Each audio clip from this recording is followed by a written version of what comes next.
পরের দিন সকালবেলা উঠে চললাম এসবিআই হলিডে হোমে। রাস্তায় এখানে ভীষণ জ্যাম হয়, সেইভাবেই দেখতে দেখতে আস্তে আস্তে চলে গেলাম আমরা এসবিআই হলিডে হোমে।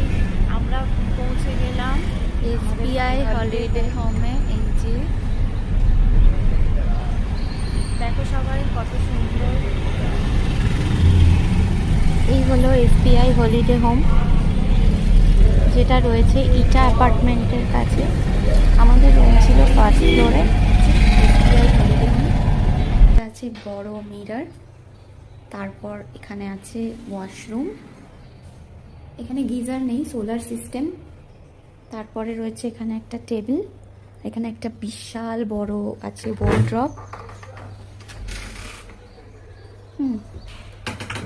আর এই হচ্ছে বিছানা, ওখানে একটা এক্সট্রা বেড আছে। আর এখানে একটা আছে ছোট্ট ব্যালকনি, তার সাথে আছে এখানে জামা কাপড় শুকোতে দেওয়ার জায়গা। অ্যান্ড এই হলো বাইরের ভিউ, ভীষণ সুন্দর। রোদ উঠেছে ফাইনালি। আর এখানে লাল দাগ দেখছিল, কোনোদিন দেখেনি তাই। তারপর আমরা এলাম গান্ধী মার্কেটে, খুব সুন্দর জায়গা। কলকাতা স্ট্রিট শপিংগুলো যেরকম হয় এখানেও ঠিক তাই। বেশিরভাগই মোবাইল কভারের দোকান ছিল আর জামা কাপড়, বড় বড় মার্কেট মল সবই আছে এখানে। মোবাইল বলি আমাদের ওখানে।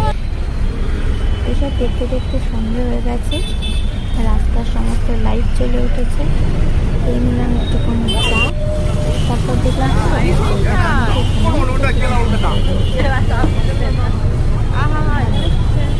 ভিতরে আর আমরা দেখিনি, কারণ আমাদের দেরি হয়ে যাচ্ছে। কলকাতা ফেমাস কাটি রোলও আছে। বললো পাশেই একটা ছোট্ট স্টল, আর সেখানে লেখা কলকাতা স্টাইল কাটি রোল, কিন্তু কপাল খারাপ, আমি খেতে পারবো না।